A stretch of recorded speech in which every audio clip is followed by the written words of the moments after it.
Hello, welcome to Non-Dual Christianity. In this video, I want to talk about the Trinity, and specifically, how we relate to God the Father. The doctrine of the Trinity is actually something that was developed by the early church in the first couple of centuries after the death of Jesus. And really what it is looking through the scriptures, they could identify that you have God the Father, who's God, the Son, who is God, and the Spirit, who is God, and yet they are distinct from one another. So I'll put some of the verses that sort of prove that in the comments section instead of reading through them now in front of you.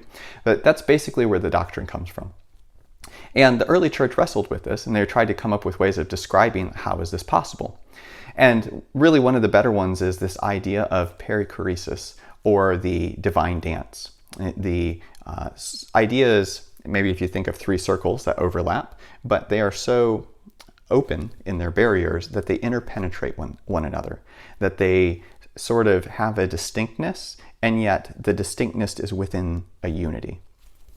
Either way, it's almost impossible, I would say, for the mind, the dual mind, to understand, because really what this is affirming to me is what we've been affirming with our non-dual approach to the world, and that is it's inherent to the divine nature to be one, right? There's only the divine, and yet to be able to display itself in multiplicity, or to be able to conceal itself from itself.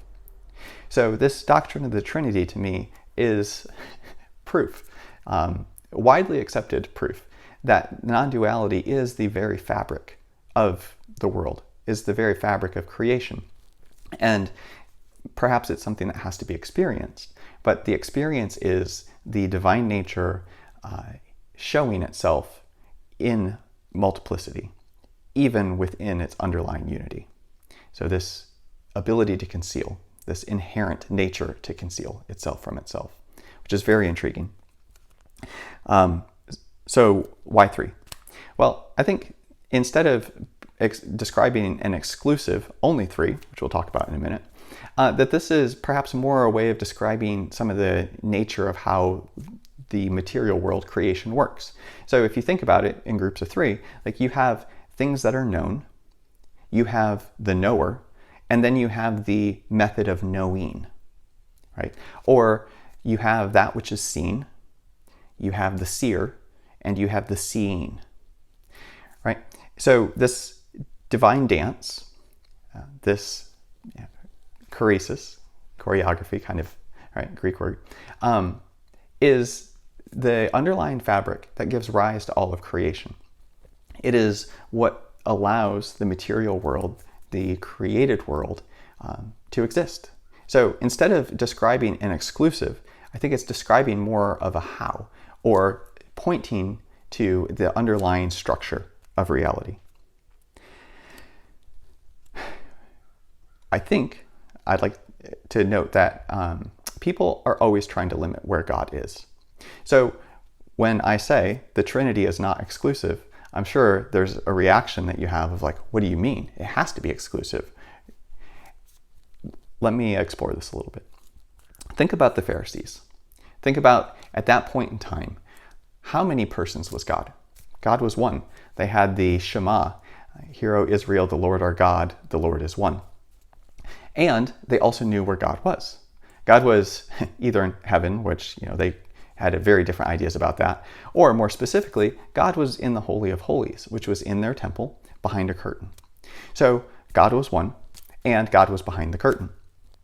And I think that in a lot of ways, this is an entirely appropriate understanding because from a development standpoint, or a sort of growth, spiritual growth standpoint, they were basically relating to God as a child to a father, right? When we're children, we relate to our parents as, they're super beings. They have all the power, and in a lot of ways, even if we're rebelling against them, we're trying to fulfill whatever needs the system of our family has, the needs that our parents have, even if sometimes those are a little upside down. They need us to not be successful, or they need us to be independent, they need us to be needy, whatever it is, we quickly learn and relate to them as if they are way up here and we're down here. And the Pharisees And this basic understanding of religion is doing the same thing. God is behind the curtain. God is the Father, and we are trying to make ourselves acceptable to be able to get into his presence, to not be rejected, right? Jesus shows up and turns the whole thing upside down, because now all of a sudden, Jesus is claiming to be God. Well, this causes two problems in my mind. One, God is now two, and number two, God is no longer behind the curtain. He's standing in front of them, talking to them. Probably from their standpoint, God only sent agents to earth to speak to his people, right? But now you have someone who is not claiming to be just an agent, but is claiming to be the divine itself. That had to be incredibly disruptive for them in many, many different ways. No wonder they had such a problem with that. So they kill Jesus. He shows his power by resurrection, and then symbolically the curtain tears, and he shows that the God who they thought they knew was not actually there. They thought they knew where God was. They thought they knew who God was, and yet it was empty. So where is God, right? So God has moved from one to two, and now in the early church years, we have this doctrine of the Trinity, so God moves from one to two to three. And once again, we are resisting any more God, right? We know where God is, and we know where God is not. Yeah, this is kind of our default stance. So now somebody shows up and claims from a non-dual perspective, God isn't just three. That is simply trying to point to the reality that you are also the divine nature. So God is not behind the curtain. We now believe in the church that God is in us, right? Now we're taking it one step further and saying, no, God is not in you. God is you. It's funny how those little tweaks are so difficult, right? So difficult to believe that it could be greater than what we had ever imagined. So difficult to believe that you could be part of the divine nature, and everything you see around you is that same nature.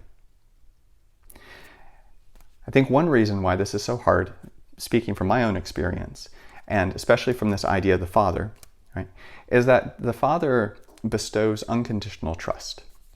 Someone was telling me that's sort of the divine masculine, or the idea of the Father energy, is it's unconditional trust. The mother's unconditional love, the Father's unconditional trust.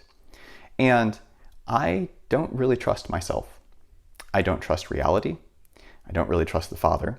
And I don't think that the Father actually trusts me. So similar to a child, I'm always trying to get rid of the pieces of me that I've deemed and judged as not acceptable. But what if that's the trap, right? Because I'm starting from a place of separation. Whereas if I am the divine nature itself, then God already trusts me as God trusts himself, right? Can I trust myself? And perhaps as I am willing to trust myself and see myself as acceptable, then I'll realize that the Father has always trusted me.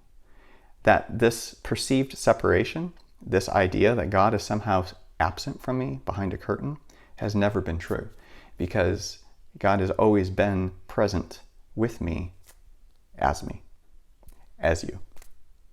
Some things to think about. Enjoy your Father's Day, and thank you very much for exploring this with me today.